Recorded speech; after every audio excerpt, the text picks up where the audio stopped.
오늘 우리에게 주신 말씀입니다. 신약성경 마태복음 4장 18절에서 22절의 말씀입니다.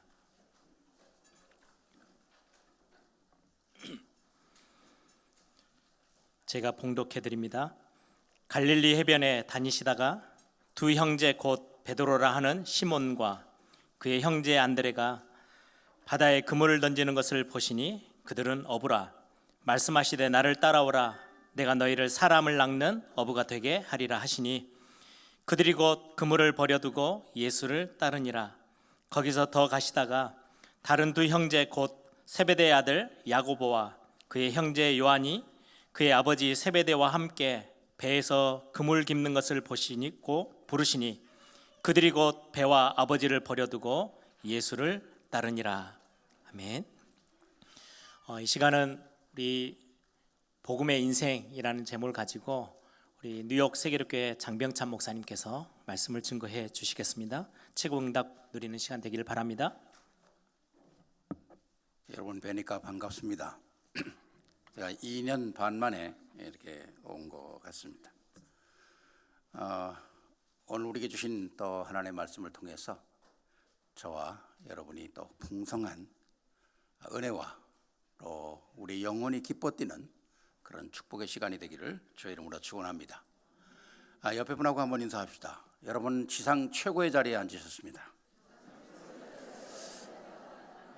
그렇게 생각하십니까? 그렇게 생각하는 사람만 은혜가 들어갈 거예요. 참 저는 한국 올 때마다 얼마나 감사한지요. 저는 1969년도에 한국을 떠났습니다. 1969년도 연세 드신 분들은 많은 상상이 계시겠지만은 정말 참 힘든 시대였습니다.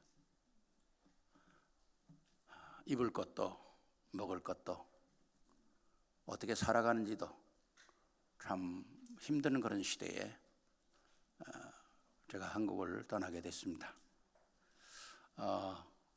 그때는 이민이라고 하는 것도 없었고 특수한 그런 특수한 일들이 있을 때에만 그렇게 이제 나가는 그런 시간표였는데 제가 지금도 잊지 못하는 게 제가 이제 아르헨티나로 처음에 이민을 가는데 여권을 만드는 게 쉽지 않은 거예요.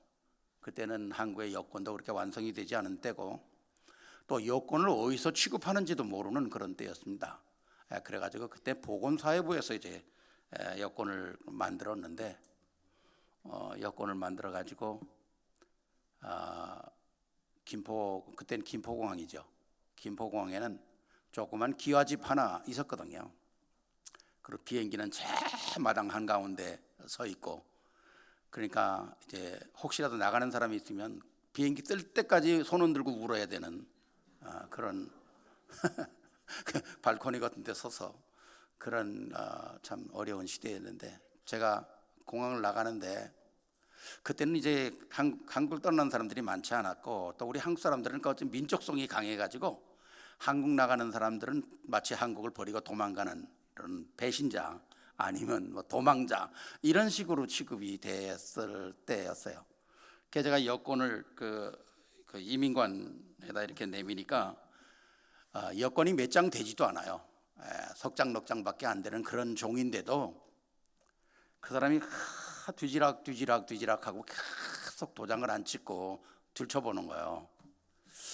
그래서 속으로 아니 석 넉 장밖에 안 되는 걸 뭘 저렇게 뚫어지게 보나. 그랬더니 한참 있더니 도장을 딱 찍더니 제 그 여권에다가 꽉 찍으면서 저를 보고 잘해보셔 그러더라고요. 그게 지금 50년이 지난 오늘도 머리에 참 생생합니다. 잘해보셔. 내 나라 버리고 도망가 잘 살아보셔 그 말이겠죠. 제가 그리고 그 떠날 때에 다시는 내 생에 한국 올 수 있는 기회가 없겠구나 그런 생각을 가지고 떠났습니다. 그리고 제가 복음 만나고 27년 만에 합숙을 받으러 한국에 들어왔습니다. 그러니까 그때는 김포인가요? 어디 여의도인 겁니까? 96년도니까 딱 내렸는데 너무너무 감사한 거 있죠. 김포에 내려서 딱 들어서 공항 그 진 모습을 보니까 눈물이 팍 쏟아지는 거예요. 하나님, 내가 떠난 나의 나라는, 내가 지금 기억하고 있는 이 나라는 옛날에 그 어려운 나라였는데 하나님, 이 나라를 이렇게 축복하셨군요. 제가 공항에 비행기에서 내리자마자 정말 하나님께 감사하고 무릎을 꿇었습니다. 복음이 이런 것이구나. 복음이 회복되지 않았던 우리나라에 복음이 들어오니까 선교사들의 피에 흘린 피가 결국 헛되지 않았구나. 그런 생각을 들어올 때마다 그때만큼 그렇게 리얼하진 않아도 늘 감사하고 있습니다. 여러분들은 지구의 그 어느 나라보다 복된 곳에 살고 있습니다. 사니까 잘 모르겠지만은 여러분들이 정말 선교지를 한번 나갔다 오면 처절한 데가 한두 군데가 아니에요. 한 번은 어떤 선교사님이 저보고 목사님 안 쓰는 넥타이를 좀 모아주세요. 그래가지고 제가 넥타이를 모아다가 제가 어느 선교지라고는 얘기 안 하겠습니다. 이거 방송 나갑니까? 어느 선교지라고는 얘기 안 하겠습니다. 그래 넥타이를 다 모아다 줬고 그 다음에 제가 거기를 찾아갔습니다. 깊은 산골짜기인데 정글이죠. 완전히 들어가 보니까 옷을 안 입고 살아요. 근데 넥타이는 맸더라고. 그거 괜찮더라고요. 아무것도 안 입고 있는데 넥타이는 맸어. 스타일이 괜찮더라고요. 저도 한번 매볼까 그랬는데 안 되더라고 나는. 참 스타일이 아니라 입을 것이 없고 먹을 것이 없고 신을 것이 없는 시대가 아직도 지구상에는 많이 남아 있습니다. 왜 그럴까요? 왜 저들은 저렇게 살아야 되고 어떤 사람은 괜찮게 살아야 할까요? 복음이 없기 때문에 그렇습니다. 복음이 지나간 민족들은 야만인에서 선진국으로 성장했고 선진국으로 성장했다가 복음을 잃어버리니까 또 야만족으로 무너지는 것입니다. 저는 이 나라가 바울을 통해서 복음이 동진하지 않고 서진했는데 그게 하나님의 시간표겠죠. 그래서 마게도니아를 통해서 영국과 미국을 통해서 우리 한국에 들어온 이 복음이 다른 나라들은 받았다 놓치고 영국도 독일 복음 받았다 놓치고 미국도 지금 복음도 받았다 거의 놓칠 지경에 와 있고 오늘 이 한국에 들어온 복음이 한국을 통해서 또 다른 나라로 전달되어더라도 이 한국은 복음을 놓치지 않아야 되겠다. 주님 오시는 그날까지 복음은 계속 이 나라에서 청출되고 수많은 나라를 복음을 전달하는 그런 축복의 한 시대의 발판이 되는 그런 나라가 되어야 되겠다고 생각합니다. 그러니까 여러분들이 한국에 산다고 자체가 너무 복된 거예요. 너무 귀한 겁니다. 저희들은 교포 생활을 하면서 한국의 위상이 국제적으로 떨어지면 교포들에게는 치명적인 타격이 와요. 보이지 않는 그 많은 힘든 어려움이 옵니다. 그러나 내가 떠난 이 조국이 든든한 발판을 가지고 있다면 외국에 사는 모든 우리 교포들은 당당하게 얼굴을 들고 힘있게 살아갈 수가 있는 거예요. 그 유일한 비결이 뭘까요? 경제가 풍성해지는 겁니까? 아닙니다. 복음이 든든해지어질 때 하나님은 모든 것을 인도해 가시는 거죠. 말씀을 계속 나누겠습니다만은 정말 복음 안에 있다는 나의 정체성이 얼마나 중요한가를 우리가 꼭 확인을 해야 합니다. 날마다 확인해야 됩니다. 우린 너무 풍성한 메시지 속에 살아가잖아요. 너무 어마어마한 메시지가 날마다 선포되어지잖아요. 우리 성도님 한 분이 목사님 너무너무 맨날 메시지가 새로운 게 나와가지고 헷갈려서 못 살겠대. 너무 많습니다. 그래서 제가 그랬어요. 다 몰라도 괜찮다. 다 몰라도 괜찮다. 70인 제자 몰라도 그렇고 70 종족 몰라도 그렇고 70 나라 몰라도 괜찮다. 딱 중요한 기본 하나, 주가 그리스도이심이 확인되는 거다. 그것이 모든 발판의 기초다.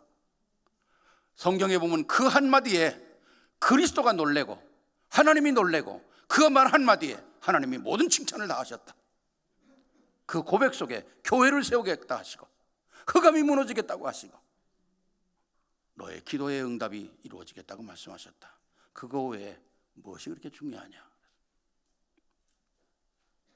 어떤 분이 저에게 그런 얘기를 해요. 목사님, 저는요 오늘 죽어도요 천국에 가요. 확신이 있어요. 예. 복음도 확실하고 말할 수도 있고 다 있어요. 그런데 한 가지 문제가 있어요. 그게 뭐가 문제인데? 그거면 다지. 그랬더니 한 가지 문제가 있대. 내게는 왜 복음에 감격이 없죠? 그러는 거예요. 아니 다 아는데 내겐 복음에 감격이 왜 없냐는 거예요. 그래서 제가 그랬습니다. 복음에 감격이 없다? 불신자 상태를 어떻게 알고 있냐? 내가 해결된, 나에게서 해결된 그 어마어마한 역사, 불신자 상태 6가지를 한번 조목조목 기억해봐라. 우리가 그 과거에 붙잡힐 이유는 없지만은 그러나 내가 어디서 나왔다는 것만 알아야 할 거 아니냐. 그 불신자 상태 속에서 영적으로 육신적으로 흑암에서 이렇게 꽉 막혀가지고 도저히 해결할 수 없는, 방법도 없는, 또는 알지도 못하고 망하는, 거기에 그리스도가 들어오셨지 않냐? 그리스도가 그냥 들어왔냐?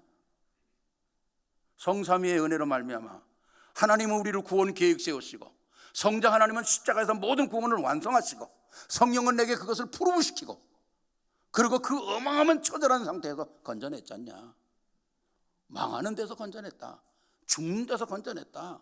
나만 망하는 게 아니라 후대까지 망하는 데서 건져냈다. 그런데도 감격이 안 오냐? 무슨 뭐 감격이 그렇게 달라야 되냐? 그래서 지나간 과거 한번 생각하고 지나간 너의 영적 상태 한번 생각해봐라. 그렇다면 감격이 올 수밖에 없는 거다. 붙잡히지는 않아야 되지만은 내가 거기서 나왔다.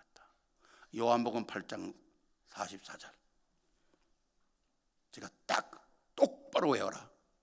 요한복음 8장 44절. 요 사실을 모르고 살면 사실적으로 사망이다. 그게 요한복음 8장 44절이에요. 잘 이해가 안 되세요? 요844잖아요. 요844. 네? 요 사실을 모르고 팔팔 뛰면 사실적으로 사망이에요. 망하는 거예요. 내가 거기서 나왔다. 근데 감격이 없어. 다시 한번 생각해 보라. 지금은 참 감사와 감격을 누리고 있습니다. 그렇습니다. 우리가 누구냐 하는 건 너무 중요한 거예요. 이번 25차 세계대회에 70제자, 70종족, 70나라, 70지역 많은 것도 얘기하죠. 내가 복음화되지 않으면 그건 하나의 구호로 끝나는 겁니다. 정말 오늘 간단한 말씀을 통해서 또 우리가 새로운 하나님의 은혜 속에 든든한 자리를 잡는 축복의 시간표가 되기를 주의 이름으로 축원합니다. 오늘 우리에게 본문에 주신 말씀은 너무나 잘하는 말씀이죠. 예수님께서 제자를 부르는 첫 번 시작인데 저는 여기에 굉장한 의미가 있다고 생각을 합니다. 한 인생을 망할 수밖에 없는 인생, 하나님 모르고 살다가 그냥 밥이나 먹고 살다, 농사 짓고 살다, 아니면 고기 잡고 살다가 망할 인생을 하나님께서 바꿔서 인생의 패러다임을 바꾸는 거잖아요. 새로운 역사, 창조의 역사를 바꾸는 것입니다. 어마어마한 거잖아요. 그래서 오늘 우리 주신 말씀을 우리가 첫 번째, 복음의 인생이 뭐냐? 나의 정체성을 찾는 거라는 거죠. 나의 정체성을 찾는 거다. 나를 찾을 때 참된 나의 모든 축복이 확인되어지는 것이죠. 세상 사람들은 자기를 모르고 살아요. 아무리 잘난 것까지 살아도 자기는 모르고 살아가요. 지식은 많이 있을지도 몰라요. 공부 많이 해서 지식은 있을지 몰라도 하나님을 아는 지혜가 없다는 거죠. 예. 지혜는 하나님을 만날 때 오는 겁니다. 예. 지식 가지고는 성공할 수가 없어요. 그러니까 지식 가지고 아무리 성공해도 정상에서 무너지는 거예요. 여러분들 얼마나 많은 사람들이 정상에서 무너집니까? 출세했다가 다 정상에서 무너지는 거예요. 왜 그럴까요? 지식 가지고 살기 때문에 그래요. 우리는 지혜를 가지고 살아야 합니다. 그게 하나님이 주시는 거예요. 제가 우리 젊은이들에게는 항상 그래요. 세상 성공하려면 잠언을 봐라. 세상 성공하려면 잠언을 봐라. 예. 잠언을 보다가 조금 더 은혜가 되면 잠언을 써라. 매일 잠언을 써라. 그날 잠언 그날 써라. 예. 하루 못 쓰고 잊어버리면 그 다음날 그 스킵하고 또 새로운 그날 거 써라 그래. 왜? 잠언이 31장까지 있으니까 매달 쓰면 거기에 내가 누구인지, 어떻게 살아야 되는지, 인간관계는 어떻게 해야 되는지, 남자관계는 어떻게 하고 여자관계는 어떻게 해야 되고, 사람은 어떻게 살아야 되고 돈은 어떻게 관리해야 되는지 전부 다 나온다. 그게 하나님이 주시는 지혜거든요. 그 지혜를 얻을 수 있는 것이 뭐냐? 바로 그리스도를 만나는 거 아닙니까? 그리스도를 만나는 거예요. 모든 그리스도의 모든 문제라는 말이, 문제 해결자라는 말이 뭡니까? 정말 뭐 우리가 잘 먹고 잘 사는 게 해결되는 겁니까? 아니잖아요. 인생 자체가 해결돼야 되는 겁니까? 인생. 여러분, 잘 산다는 말이 뭡니까? 잘 산다는 말이 뭡니까? 잘 산다는 말이 부자란 말입니까? 돈이 많다는 말입니까? 잘 산다는 말의 원래 의미는 사이가 좋다는 말입니다. 우리가 잘 살기 위해서는 하나님과 사이가 좋아야 돼요. 잘 살기 위해서는, 인생에도 잘 살기 위해서도 부부의 사이가 좋아야 돼요. 관계가 좋아야 합니다.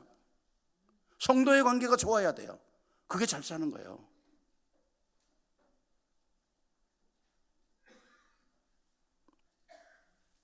저는 이제 뭐 우리 집 사람이 세상 떠나고 벌써 4년 반이 넘었습니다만은 제가 제일 힘든 게 하나 있어요. 밥 해 먹는 거예요. 이게 보통 문제가 아니에요. 평생 얻어먹다가 내가 해 먹으려니까 이게 장난이 아닌 거 있죠. 그래서 제가 요새 우리 성도님들한테는 그런 얘기합니다. 야, 여자분들이 매일 아침, 점심, 저녁 다른 음식 만들기, 그러면 이건 창조다, 창조. 이건 창조의 역사다, 이건. 얼마나 고민스럽게 그 음식을 만들겠냐. 맨날 똑같은 것만 먹을 수도 없는 거니까 맨날 다른 거 해야 되니, 이야, 이거 굉장한 거다, 이거.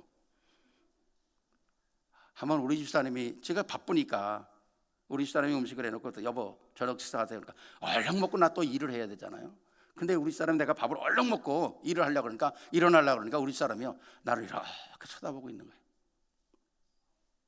근데 쳐다보는 그 모습이 평소하고 달라. 눈에 완전히 그냥 실망한 눈을 가지고 날 쳐다보는 거 있죠. 그 여보 왜 이래? 그랬더니, 여보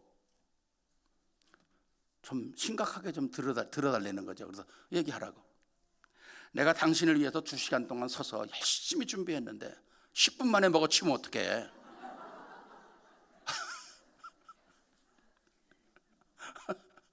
10분 만에 먹어치우면 어떡해? 그 얘기를 듣는 순간요, 제가 눈물이 펑 쏟아지는 거예요. 그렇구나.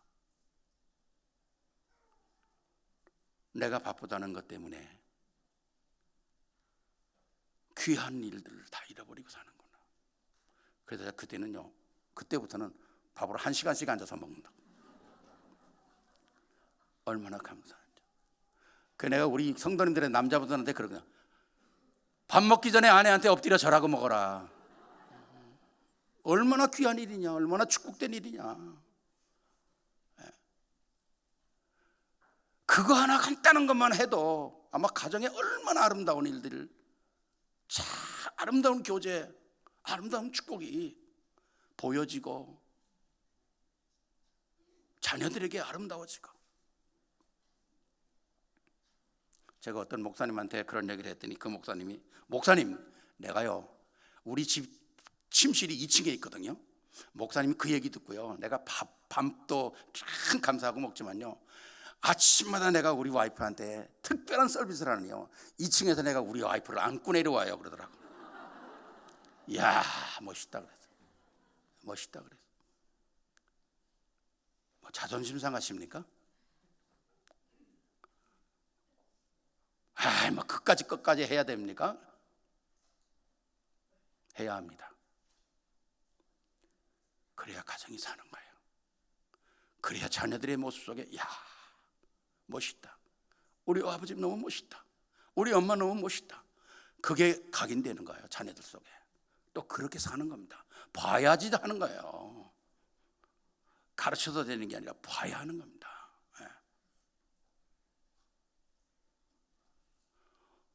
오늘 우리가 복음을 가지고 있다고 하는 말은 뭡니까? 하나님과 사이가 좋은 겁니다. 하나님과 사이가 좋으려면 하나님이 원하시는 걸 찾아야 되잖아요. 우리가 늘 쓰는 단어로 복음 흐름 속에 내가 있다는 거, 너무너무 감사하죠.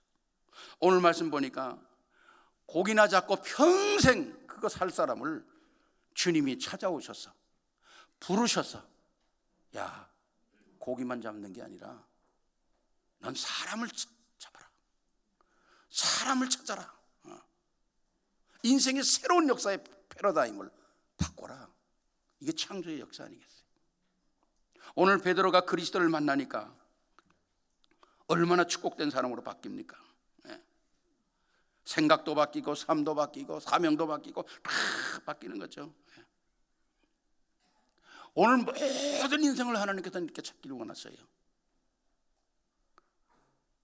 모든 사람이 구원받기를 원하신다 그러지 않습니까? 그런데 사단은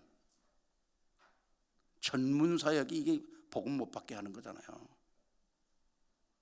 사단, 사실적으로 단번에 꺾어야 되는 거거든요. 놔둬서는 안 되는 존재입니다. 사단은 절대로 회개하는 존재가 아니에요. 사단은 절대로 좋은 사람이 될 수가 없어요. 영원히 망하는 거고 영원한 저주 속에 있는 거거든요. 이게 오늘도 살아있지 않습니까? 이걸 깨뜨릴 수 있는 유일한 방법이 바로 우리가 그리스도 안에서 그리스도의 이름을 사용할 수 있는 하나님과 사이 좋은 사람이 되어야 돼요. 하나님이 보실 때 우리가 그리스도의 이름을 마음껏 사용하고 신부가 권세를 누리고 많이 해도 하나님이 기쁘게 보실 수 있는 사람, 자격이 안 된 사람이 자꾸 그런 얘기하면 힘들잖아요. 우리는 이미 하나님의 안에서 이 신분이 회복됐잖아요. 신분은 내가 회복하는 게 아닙니다. 하나님이 회복시켜주는 것이죠. 그 신분이 회복됨으로 말미암아 하나님은 우리에게 이 땅에서 승리할 수 있도록 권세를 주시잖아요. 그건 우리가 누려야 되는 거죠. 권세를 못 누리면 어떻게 되겠어요? 주신 권세 못 누리면 그건 뭐요? 남용하는 거 아니겠어요? 복음의 언약을 붙잡고 마음껏 누리는 축복의 역사가 있고, 그렇기 때문에 우리가 이 사실을 누리지 못할 때마다 하나님은 아담아 내가 어디 있느냐 물어봤죠. 축복을 다 줬는데도 아담이 잃어버렸어요. 동산 중앙에 있는 모든 과일을 먹는데 하나는 먹지 마라. 선악과에 독이 있어서 먹지 말라는 게 아니라 하나님의 언약이죠. 왜 굳이 그 언약을 깨트려야 합니까?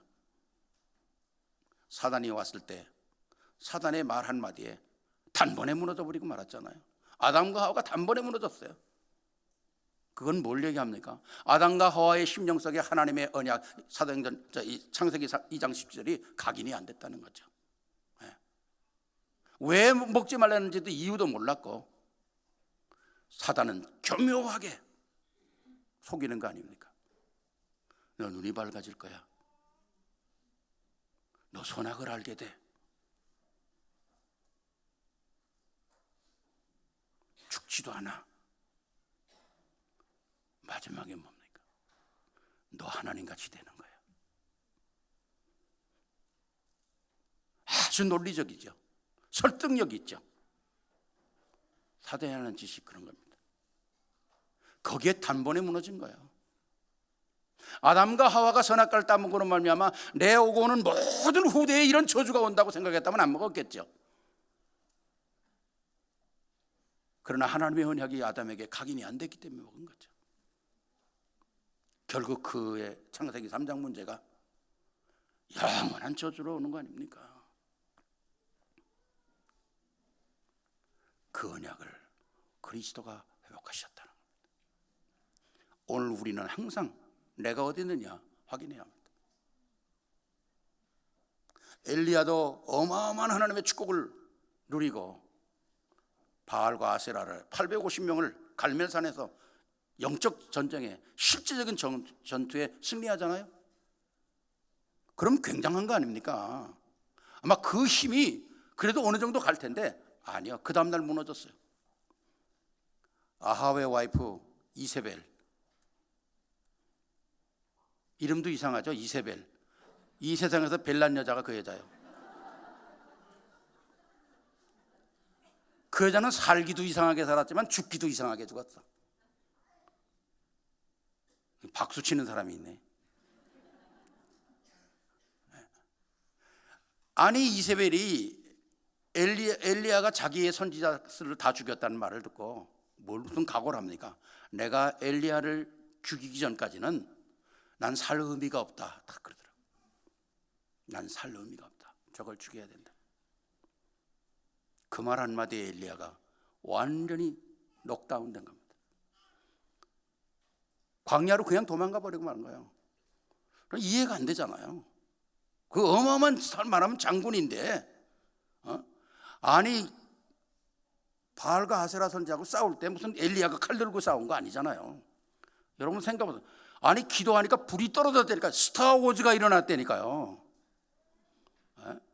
요새 말하는 어마어마한 그 애들 게임하는 그런 뭐 어마어마한 그런 역사들이 일어났다니까요. 하늘에서 불이 떨어지면서 다 끝난 겁니다. 그런 엄청난 사람이 하루아침에 그렇게 무너지냐고요. 왜 그럴까요? 어마어마한 하나님의 언약이 뿌리를 내리지 않았다는 거죠. 결국 광야에 가서 하나님 나 데려가십시오 그러지 않습니까? 하나님은 다시금 엘리야를 통해서 새로운 힘을 줘가지고 엘리사를 통해서 하나님의 역사 이루가잖아요. 너 혼자가 아니야. 너는 너 혼자인 줄 알지만은 너 혼자가 아니야. 내가 7,000명을 남겨놓고 앞으로 너를 위해서 또 엘리사를 세워. 그 역사는 진행되는 겁니다. 복음의 언약을 깨달았다면 나로 끝나는 게 아니라 다음 세대로 이끌어가는 어마어마한 역사가 일어날 수밖에 없는 거예요. 그게 바로 하나님의 축복이거든요. 이 언약 속에서 진짜 하나님께서 오늘 우리를 부르시는 이 어마어마한 역사가 확인되어져야 한다고 생각합니다. 베드로가 나이 늙도록 결국 고기나 잡을 사람이었는데 복음의 언약을 붙잡으니까 중요한 언약을 감히 베드로의 생각, 베드로의 지식 가지고는 말도 못할 어마어마한 고백, 주는 그리스도시여 살아계신 하나님의 아들이시라고 고백하지 않습니까? 얼마나 주님이 기뻤는지요. 저는 이 고백은 하나님이 지구 창조하고 가장 기뻤던 고백이라고 생각합니다. 왜? 가장 듣기를 원했던 고백이라고 생각합니다. 오죽하면 예수님이 바요나 시모나 내가 복이 있도다 그랬어요. 바란 말은 아들이란 말 아닙니까? 요나의 아들, 베드로의 아버지가 요나였던 거예요. 요나의 아들 베드로야 그 말이거든요. 그러니까 이게 이 성경 보면요 가끔 이거 한국식이에요. 우리도 누가 아들 뭐 이상하게 굴면 전 네 자식이야 그러잖아. 아버지부터 엄마부터 들먹거리잖아요. 오늘 베드로가 이 고백했는데, 야, 요한의 아들 시몬아, 내가 복이 있도다. 혹시라도 베드로가 또 딴 생각할까 봐 이를 내게 알게 하니는 육신이 아니다, 하늘에 계신 내 아버지께서 너에게 알게 했다. 그러나 이 고백 후에 내가 내 교회를 세우겠다. 음부의 세력이 틈타지 못할 것이다. 이기지 못할 것이다. 기도 응답의 축복을 주시겠다. 인생 완전히 바뀌는 거죠. 네. 오늘 우리가 이 언약 속에서 하나님께 부르심을 받았다고 하는 것은 최고의 축복이요 응답이요 감사해요. 우리의 복음의 언약을 가진 그 어떤 시대보다도 우리는 지금 복음이 밝혀진 시대에 살아가고 있습니다. 그렇잖아요? 그때 하나님이 오늘 우리에게 이 시대에 나를 부르셨다는 것이 얼마나 감사합니까? 이사야 43장 4절 5절 보면, 내가 너를 보배롭고 존귀하게 여기고 너를 사랑하였은즉 내가 사람들을 주어 너를 받고 백성들은 내 생명을 대신하리니 두려워 말라, 내가 너와 함께 하리라. 여러분 스스로가 보배롭게 생각하십니까? 존귀하게 생각하십니까? 그렇게 생각하셔야 돼요. 옆에 분 한번 보십시오. 멋있게 생겼죠? 그렇게 생각하십니까? 왜 자꾸 사람들이 얼굴을 뜯어고치려고 그럽니까? 뭔가 세상 기준으로 달라지기를 원하는 거거든요. 저도 미국에 있을 때 우리 그 성령 그 하는 분이 아는 분이라 갔더니 어떤 젊은 여자가 오더니 턱 그러더라고요. 이 턱을 좀 깎을까 봐요 그러더라고. 와, 턱을 지 맘대로 막 깎습니까? 턱을 깎을까 봐요 그러더라고요. 야. 어쨌든 또 그 사람들도 또 비즈니스니까 다 돌려보낼 수는 없잖아요. 그 성경회사 그 의사가 저보고 그래요. 목사님, 사실 여기 성경하러 오는 사람 중에 80%는 안 해도 될 사람들입니다 그래요. 80%는 다 안 해도 될 사람들이라는 거예요. 근데 하도 한번 거기에 집착이 되면 안 하고는 못 산다는 거예요. 그러니까 한다는 거죠. 근데 비결이 하나 있대. 안 하는 비결이 있대. 자기가 성령에 해야 될 그 자리를 어떻게 됐으면 좋겠다 그러고 확인해보고 그러고 오면 좋겠다 그러더라고요. 그게 뭐냐 그랬어요 내가. 그래서 내가 자세하게 물어봤더니 이제 이런 경우예요. 자, 내가 눈을 한다 그러면 내가 이제 여기가 조금 처졌잖아요 제가. 거울을 보고 쫙 잡아당겨보고 괜찮으면 하래나 보고. 야, 내가 쫙 잡아당겨 거울 보니까 도저히 해서는 안 되겠더라고 내가는. 그런 거라는 거예요. 하나님께서 나를 독특하게 만드셨어요. 잘생기게 만들지 않고 독특하게 만드셨어요. 잘생겼다고 하는 표준은 세상 기준입니다. 코, 눈, 입, 귀 다 세상 기준이에요. 인터넷에서 세계에서 제일 좋은 아름다운 귀, 아름다운 코, 아름다운 입, 아름다운 턱, 아름다운 얼굴을 막아가지고 만들니 괴물이 나오더래요. 하나님께서 나를 이 시대에 꼭 필요한 사람으로 그 인물로 보내신 거예요. 그러니까 내 얼굴에 대한 자부심이 없으면 자꾸 남 따라간다니까요. 다른 사람 따라간다니까요. 하나님 안에서 나의 정체성 얼마나 귀합니까? 더구나 복음 안에서 내가 받은 이 어마어마한 축복에 이 모습 가지고 하나님의 역사 속에 감사하며 감격하며 세계복음화의 언약에 쓰임받는다고 하는 자부심 굉장하잖아요. 더구나 내가 하나님께서 오늘 이 시대에 우리 한국 분들로 태어나겠다는 거.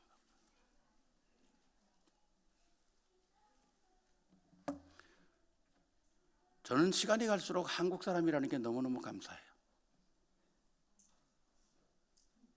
한국 사람은 딱 세계복음화에게 딱 맞게 만드셨어요. 그러니까 저도 남미 가서 한 일주일 동안 세수 안 하고 그 사람들하고 뒹굴면 그 사람들하고 똑같아요. 똑같습니다. 분간이 안 돼요. 또 백인들 사회 가서 좀 깨끗하게 하고 딱 있으면요, 그 사람들도 더 멋있어요. 천의 얼굴을 가진 사람들이 한국 사람이에요. 어디를 가든지 적응 잘하고, 또 언어도 그럴 거예요. 우리 한국말은 소리 언어잖아요. 세상 모든 언어를 다 소리 구사할 수 있습니다. 어떤 어려운 단어대도 다 우리 한국말은 구사할 수 있어요. 그게 하나님의 축복이죠. 왜 이런 민족을 하나님께서 오늘 만드셨을까요? 예? 우연입니까? 우연이란 없습니다. 필연입니다. 오늘 찬송 보니까 우연이 난 따라 부르지도 못하겠던데, 예? 하나님의 계획이요, 하나님의 은혜요, 하나님의 축복이라는 겁니다. 우리는 복음 안에서 나의 정체성을 찾아내야 돼요. 그래서 고린도전서 2장 9절에 보니까 기록된 바 하나님이 자기 자녀를 위하여 예비하신 모든 것은 눈으로도 보지 못하고, 세상 사람들이 눈으로 보지 못하고, 귀로도 듣지 못하고, 마음으로도 생각하지 못했다는 거예요. 우리는 이런 일을 할 사람들입니다. 아멘입니까? 이런 역사 속에 있다는 거예요. 그러니까 멋있게 살아야 된다는 거죠. 멋있게. 네. 이런 존귀하고 영광스럽게 하나님께서 우리를 만들었는데 내 스스로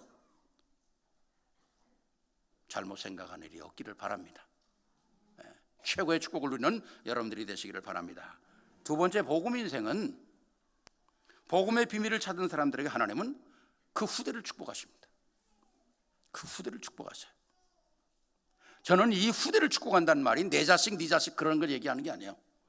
하나님이 우리 후대를 통해서 어떤 역사를 이루실 것인가. 하나님은 시대마다 그 흐름이 있지 않습니까? 우리 가족의 가문의 흐름이 있잖아요. 부모가 없는데 어떻게 자식이 있습니까? 이사야 6장 13절에 밤나무 상수리 나무가 다 폐임을 당해도 뭐가 남는다고요? 구루터기는 남는다는 거예요. 구루터기가 있어야 새싹이 날 거 아닙니까? 그 구루터기가 오늘 1세들이거든요. 그래서 제가 늘 말씀드리는데 우리 렘넌트들은 이름을 부르기를 뭐라고 하는 거예요? 렘넌트. 우리 1세들은 뭐라고요? 넘넌트라고 그러죠. 넘넌트. 렘넌트와 넘넌트가 같이 있어야 되는 거예요. 넘넌트가 뭡니까? 1세와 2세를 넘나드는 사람이 넘넌트예요. 넘넌트가 없는데 어떻게 렘넌트가 자라날 수가 있겠어요? 넘넌트들이 영원한 언약의 발판을 가지고 딱 있다면 거기서 나오는 새싹들은 강력한 후대가 나올 것입니다. 그렇습니다. 강한 복음의 언약을 가지고 있는 사람 속에서 강한 자들이 나오는 거예요. 약하면 약한 게 나올 수밖에 없죠. 복음의 강력한 비밀을 가지고 설 때 하나님께서는 어마어마한 축복을 역사하시잖아요. 이번에 600여 명의 선교사들이 들어옵니다. 물론 많은 여러 가지 조건들이 있겠죠. 그러나 선교사들이 현장에 나가 있다는 자체가 얼마나 귀한 겁니까? 우리 한국이 어떻게 이렇게 많은 선교사들을 세계에 내보내겠어요? 이건 어마어마한 축복이거든요. 그건 바로 한국에서 기도하는 배경이 있기 때문에 사는 겁니다. 우리 선교사들이 기도하는 배경 때문에 살아가는 거예요. 아까도 말씀드렸습니다만 한국이 강하면 우리 선교사들이 힘을 얻고, 한국이 약해지면 선교사들이 힘을 잃는 거예요. 교포들도 마찬가지입니다. 복음의 언약 속에서 정말 하나님의 놀라운 역사들이 우리에게 사실화돼야 하는 거죠. 그래서 정말 우리 후대를 통해서 영원한 하나님의 언약을 이루어야 된다. 제가 우리 렘넌트들에게 가끔 그래요. 야, 엄마 창세기 3장, 아버지 창세기 3장, 넌 창세기 6장이야. 내가 그러더니. 넌 창세기 6장이니까 목사님 그러면 창세기 6장하고 6장 결혼하면 12장이니까 그 다음에 축복을 받네. 아니요, 하나가 모자란 거야. 그리스도가 없으니까 창세기 11장이야. 내가 그러더니. 그리스도가 있어야 12장이 되는 거예요.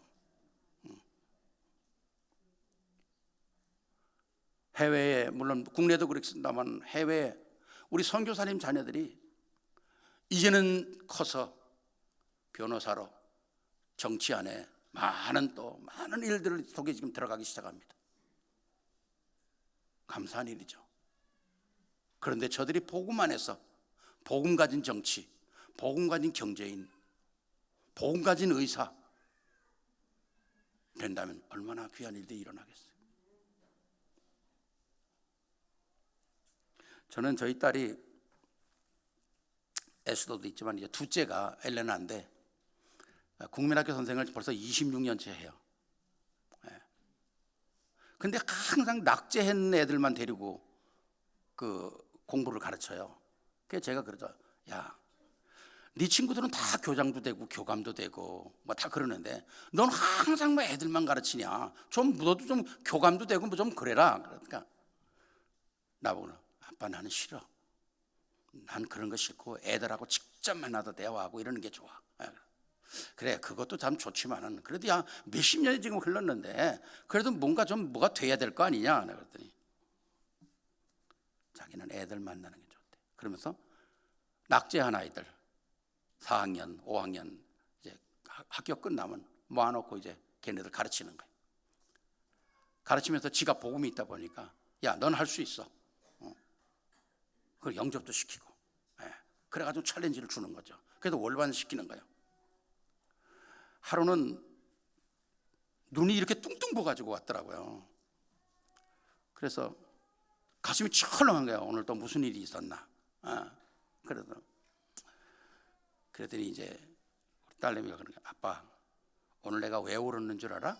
그래서 왜 울었는데? 난 지금 걱정된다. 그러니까 아니 그게 아니고 어떤 남학생이 하나가 전화가 왔어. 왜? 그랬더니 자기가 어떤 남학생이 전화해가지고 자기 기억하냐고 물어봐서 생각해 보니까 기억이 안 되는 거예요. 그러면서 그 남자가 우리 엘레나 선생님이 자기가 국민학교 4학년 때 낙제해가지고 소망도 없고 희망도 없고 그럴 때 너 할 수 있어. 응? 내가 기도해 줄 거야. 넌 앞으로 이 환경에서 뛰어넘을 수 있어. 그리고 계속 챌린지한 그 챌린지가 자기를 새롭게 만들어서 지금 자기가 예일 법대를 졸업하고 졸업장 들고 지금 집으로 돌아가는 길에 엄마 아버지 만나기 전에 나 당신부터 만나기를 원한다. 혹시 학교에 계시냐? 학교에 있다니까 어딨냐니까 나 지금 학교 앞에 와 있다. 그래서 만나고 부둥켜 안고 울었다는 거예요. 그 얘기를 하는데 내가 그렇구나. 얘는 교장과 교감될 사명이 있는 게 아니라 낙제한 아이들을 올반시키는 사명이 있구나. 그거 아무것도 아닌 것 같은데 그거 한 것이 한 생명을 살리는 거구나. 그리고 제가 다시는 교장 대설을 안 해요. 하나님께서 언약을 갖고 있다면 오늘 아무 힘이 없고 배경이 없고 그런 아이들에게도 복음만 들어간다면 그 복음 때문에 그게 살아나는 거잖아요. 복음 때문에 한 시대 쓰임받는 그릇이 되는 거거든요. 후대를 살리는 이 역사 속에 각자가 모든 현장에서 되어지는 일들을 우리가 최선을 다한다면 하나님은 모든 역사들을 이끌어 가실 것입니다. 그래서 하나님은 우리 후대를 통해서 하나님의 계획들을 계속 이끌어 가시는 거죠. 여러분들이 책을 좀 보는 사람들은 이미 다 아시겠습니다만 지금 시대의 흑암 세력의 가장 선두에 앞에서 흑암 세력을 이끌어 나가는 유발 하발이라는 사람이 있어요. 젊은 사람들이 다 알 만한 사람입니다. 이게 완전 흑암 세력이 있거든요. 그분이 이번에 뭐라고 얘기합니까? 이제는 질병 시대가 끝났고 이제는 가난의 시대도 끝났고 이제는 전쟁의 시대도 끝났다. 이제는 데이터가 우리의 신이다 그러지 않습니까? 근데 질병 시대 끝났습니까? 그 말 하자마자 코로나 왔어요. 그 말 하자마자 전쟁 터졌어요. 세상의 지식이 아무런 유익이 없는 겁니다. 진리가 될 수가 없어요. 하나님의 유일한 말씀만이 진리거든요. 하나님의 말씀만이 영원한 것이거든요. 이 영원한 것을 우리의 자녀들 속에 심어야 한다는 거죠. 그때 하나님께서는 우리에게 어마어마한 축복들을 역사를 이루시는 거 아닙니까? 시편 115편 14절에 여호와께서 너희 곧 너희 또 너희 자손을 더욱 번성케 하시리라고 말씀합니다. 주의 영광을 드러내는 거죠. 성경의 역사들을 보면 많은 인물들이 있잖아요. 아브라함 같은 사람, 아무것도 없고 갈대아 우르에서 살았어요. 우상 섬기는 거, 아니 우상 섬겨도 망하는데 우상 만드는 집안이에요. 그건 뭐 완전 망하는 거죠. 그리고 그가 사는 지역이, 아브라함 살던 지역이 어디라고요? 에? 갈대아 우르예요. 갈대아 우르. 잘 세보세요. 갈대아 우르. 갈 때까지 아주 가면 우르르 망하는 거예요. 에. 복음 없는 사람이 갈 때까지 아주 가면 우르르 망해요. 하나님 거기서 뽑아내시죠. 뽑아내서 복음의 축복을 주겠다는데 엉뚱한 데로 가버리니까 25년을 낭비하잖아요. 그리고 하나님 앞에 바로 섰을 때 하나님은 그 축복을 시작을 하고, 대표적인 축복, 시대적인 축복, 기념비 축복 다 시작하는 거예요. 그 축복 속에서 이삭이 멈추고, 야곱이 얼마나 축복합니까? 요셉은 어떤 축복을 받습니까? 이게 다 후대에 내려가는 거잖아요. 한 사람의 언약을 잡았던 그 언약이 다윗의 기도처럼 우리 아버지, 솔로몬의 기도, 우리 아버지에게 약속한 거 확실하게 이루어달라. 자기 믿음이 좀 부족해도 우리 부모님의 믿음들이 그렇게 강력한 겁니다. 이런 축복 속에서 진짜 하나님의 역사를 이루고, 또 나오미와 룻도 그렇잖아요. 나오미는 뭡니까? 다 잃어버린 사람이잖아요. 모압 지방으로 가서 남편도 잃어버리고 아들 둘 다 잃어버리고 남은 건 며느리 둘밖에 없는데 그 중에서도 며느리 하나 오르바는 다 돌아가 버리고 룻이 따라오는데 성경은 그렇게 얘기하고 있습니다. 룻의, 나오미의 다른 걸 따라온 게 아니에요. 룻이 유일하게 따라온 건 어머니의 하나님이 나의 하나님이 되겠다는 거예요. 어마어마한 거죠. 그 하나님이 내 하나님이 되기를 원한다는 거죠. 어머니의 백성이 나의 백성이 되기를 원한다는 거 아닙니까? 그거 하나 믿고 따라왔어요. 아무런 희망이 없는 어머니, 평생 모셔야 되는 시어머니 하나 따라온 거죠. 그러니 뭐 돌아와서 이삭 주워다가 어머니 봉양해야 되는 거 아닙니까? 그러니까 맨날 이삭 주스러 가잖아요. 거기 하나님의 계획인 거죠. 이삭 주다가 진짜 주셨어요. 보아스 주셨어. 이야, 참 어마어마한 거죠. 진짜 보물 하나 딱 주신 거예요.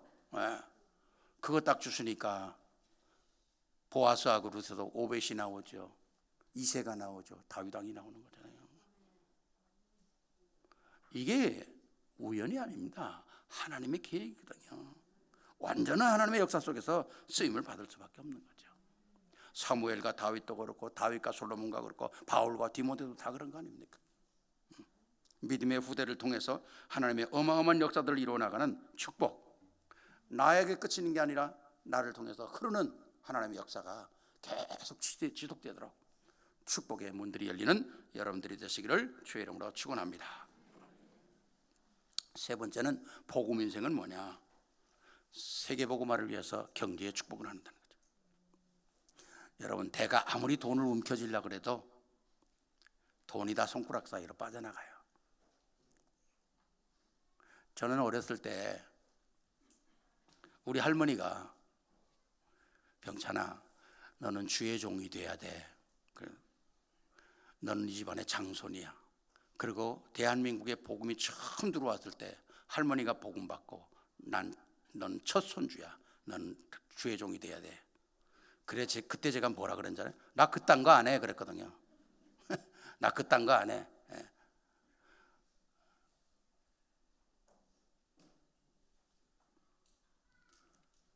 근데 제가 주의 종이 됐어요.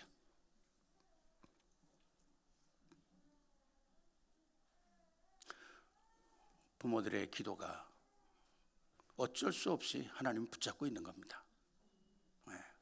언약을 붙잡고 한 기도는 되어질 수밖에 없는데 결국 그 후대를 통해서 하나님은 선교의 역사를 열고 선교의 역사를 이루기 위해서는 경제의 축복을 해야 된다는 겁니다. 바울이 지금 이 시대에 가장 축복된 전도자 아닙니까? 근데 바울이 가는 곳곳마다 중요한 중직자들을 다 세우셨어요. 브루스길라 아굴라도 그렇고 가이오도 그렇고 야손도 그렇고, 뭡니까? 빌립보에 가서도 루디아도 만나고. 여러분 보세요. 그분들이 중직자지만은 사실은 그분들이 누굽니까? 산업인들이에요. 다. 산업의 역사가 뒤에 되어지지 않으면 어떻게 전도를 하겠어요? 그러니까 바울이 마음껏 전도할 수 있도록 그 사람들을 그렇게 다 준비해 놓으신 겁니다. 목이라도 내놓을 정도로 준비한 브리스들이 있잖아요. 바울이 데살로니가 갔을 때 그 데살로니가에서 그 우상 섬기던 사람들이 다 들고 일어났잖아요. 그러니까 야손이 바울을 도망시키잖아요. 바울이 있었다면 큰일 나겠다. 도망을 시키고 법정에서 누가 이 사람을 데려와가지고 이 동네에 이렇게 소란을 일으켰냐? 그랬더니 야손이 데려왔다. 그럼 야손에게 벌금을 물려야 될 거 아니냐? 그래서 야손이 그 벌금을 다 물지 않습니까? 그 이름이 야손이요. 야손꾼 사람. 뭔가 책임질 수 있는 그런 딱 경제력들이 있어야 되잖아요. 그러니까 하나님이 그런 사람 다 만들어 놓는 거예요. 내가 경제력을 딱 쥐켜지는 게 아니라 하나님이 다 보시는 겁니다. 제가 목회자가 되기 전에 사업을 했었어요. 제 생각에는 사업해서 돈 좀 벌어서 우리 집사람, 우리 애들 다 풍성하게 평생 먹을 거 해놓고 내가 공부하러 가리라, 그런 생각을 가지고, 제 생각엔 좋은 생각이었는데 그게 아니었어요. 하나님은 그게 아니었어요. 그래가지고 꽤 큰 그 비즈니스를 했는데 하루아침에 이게 무너지는 거죠. 하루아침에 무너지는데 집 날아가죠, 가게 날아가죠, 다 날아가는 거예요. 그때 제게 온 충격이 너무 커가지고 그냥 제가 아주 넉다운 된 거죠. 며칠을 내가 못 일어나는 거예요. 이거 어떡하나. 정말 그때 하늘이 노랗다는 게 그때 느꼈어요. 며칠이 지났는데 내가 못 일어나니까 우리 집사람이 이렇게 오더니 나를 쳐다보고 그런 거죠. 여보 이거 보여? 여보 이거 보여? 그러더라고요. 그래 내가 이 사람이 왜 그러나 그래서 이제 봤는데 그 사람이 저에게 우리 사람이 나한테 이런 얘기를 하는 거예요. 여보 잘 봐. 똑똑히 봐. 돈도 날아가고 집도 날아가고 사업도 날아가고 다 날아갔어. 근데 하나님께서 당신 놔두고 나 놔두고 에스더 놔두고 엘레나 놔두고 엘레나 필요한 건 다 꼭 중요한 건 꼭 놔뒀으니까 실망하지 말고 일어나. 하나님이 또 역사하실 거야. 그 말을 딱 들었는데요, 이 뱃속에서요 확 뭐가 움직이는 거예요. 뱃속에서 순간 뭐가 확, 하나님이 함께 하실 거야 그러는데요, 뱃속에서 나도 모르게 뭐가 막 확 움직이더니 벌떡 일어난 거 있죠. 제가 그렇구나, 하나님의 뜻이 있었구나. 그때 제가 다 버리고 공부를 하러 간 겁니다. 그러니까 내가 뭘 이걸 하겠다 그거 잘 안 돼요. 하나님의 방향 맞추면 하나님께서 인도해 가시는 겁니다. 하나님께 방향 맞추면, 내 인생을 하나님께 드리면 하나님이 인도해 가시는 거예요. 하나님이 책임지는 겁니다. 아브라함도 책임졌잖아요. 이삭도 책임졌잖아요. 성질 더러운 야곱도 책임졌잖아요. 아무도 배경이 없는 요셉도 하나님 책임지시잖아요. 정말 복음의 인생에서 내가 그리스도로 패러다임을 바꾼다는 게 얼마나 중요한 것입니까? 완전히 이사야 60장에 일어나라 빛을 발하라 그래요. 내 힘이 아니라 하나님의 능력을 확인하란 말이죠. 그때 내가 보고 회색을 말하며 내 마음이 놀라고 또 장하리니 이는 바다의 풍부가 내게로 돌아올 것이다. 다 돌아오는. 작은 자가 천을 이루고 약한 자가 강국을 이룰 것이다. 이게 하나님의 말씀이거든요. 누구에게? 방향 맞춘 자에게, 언약 속에 있는 자에게 이런 역사들이 일어날 수밖에 없는 거죠. 그러니까 인간이 복음 회복한다는 게 이렇게 중요한 거라는 거죠. 제가 일부에도 말씀드렸습니다마는 저희 집에 이제 선교사들이 자주 와요. 남미에서 미국 거쳐서 한국 온다든가 아니면 다른 데 지역에서 뭐 저 유럽에서 와가지고 간다는 건데 저희 집에 이제 자주 왔거든요. 왔는데 한 번은 벵글라데시에서 사역하는 집사님이 전도사 선교사님이 오셨어요. 그분이 이제 우리 교회 집사님하에 이제 친척되니까 우리 집에 들렸는데, 우리 집에 한 이틀인가 이렇게 머물면서 이제 서로 대화하는데, 이분이 벵글라데시에서 사역을 하다가 벵글라데시가 너무 가난한 거예요. 너무너무 가난한데 안식년이 돼가지고 이제 한국에 뭘 배우러 갔다가 이제 돌아가는 길이에요. 뭘 배우러 왔냐? 감자 심는 거, 또 뭐 이렇게 곡식 같은 거 심는 거. 그걸 이제 더 수확을 많이 내게 하는 방법, 뭐 이런 걸 하고서 이제 가면서 하루 저녁에 앉아가지고 이제 대화를 하다가, 목사님 제가 한국에 가서 이렇게 배워가지고 지금 벵글라데시로 갑니다. 그래서 거기에서 좀 농사짓는 법 해가지고 그 사람들 좀 삶을 좀 편안하게 해주려고 지금 아주 희망을 가지고 간다고 그래요. 그래서 제가 선교사님, 죄송한 얘기지만은 제 얘기를 좀 듣겠느냐고. 그렇다 그래요. 그래서 제가 그랬습니다. 땅이 왜 저주를 받습니까?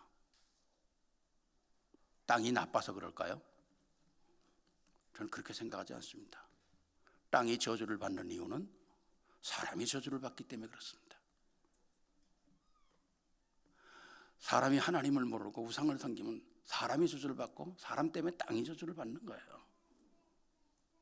선교사님 한번 생각해 보세요. 쌀 농사를 짓겠다고 그러시는데 쌀이 호박만큼 커진다고 그 나라가 잘 살겠습니까? 감자가 수박만큼 커진다고 그래서 그 나라가 잘 살겠다고 생각하십니까? 저는 그렇게 생각하지 않습니다.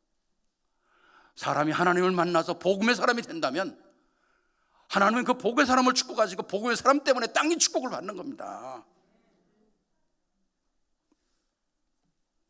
그런데 별로 그렇게 탐탁지 않게 듣더라고요. 그런데 비행기 타고 벵글라데시 돌아가는데 겨울이었던가 봐요. 비행기에서 이렇게 내려보니까 눈에 쌓인 그 나라가 이렇게 눈에 들어오면서 제가 했던 말이 생각나는, 그래, 쌀이 호박만해지고 감자가 수박만해진다고 이 나라가 잘 살겠냐? 그거 아닌 것 같다. 복음이구나.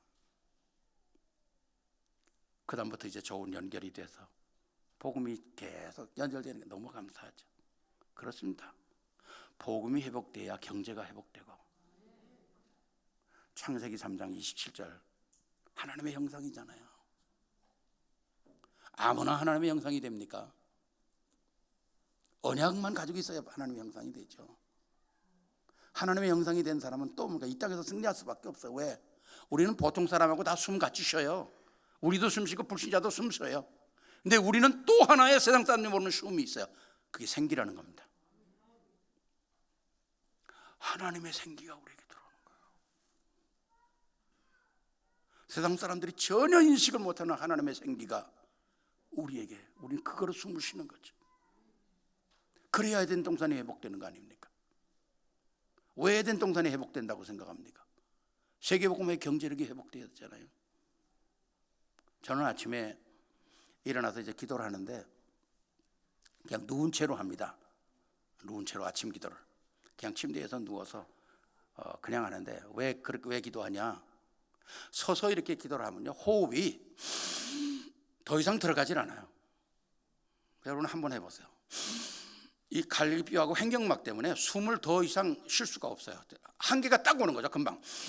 근데 누워서 하면 횡격막이 오픈이 됩니다. 그래서 누운 채로 숨을 들여 마시면 서서 숨을 들여 마시는 것보다 보통 3배 이상 들여 마실 수 있어요. 깊게 들어 마실 수 있어요. 그러면서 언약을 잡는 거죠. 요새 나오는 393. 하나님의 형상.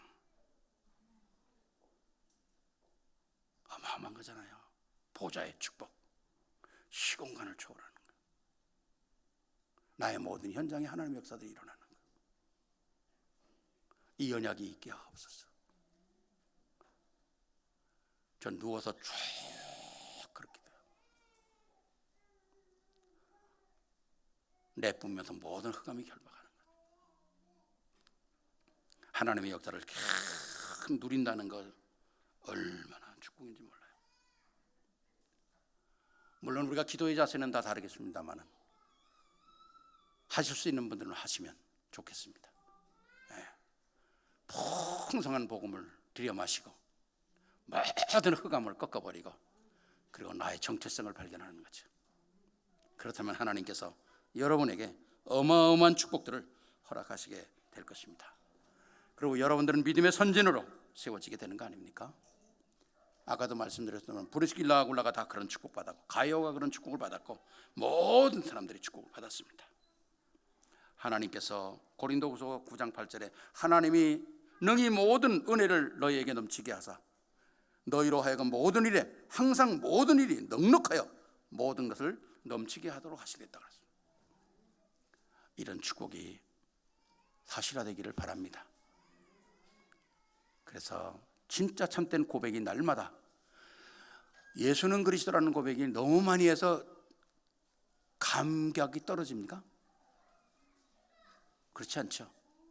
하면 할수록 새로워지는 거죠. 하면 할수록 감격이 되는 거죠. 왜? 은혜가 너무 크니까.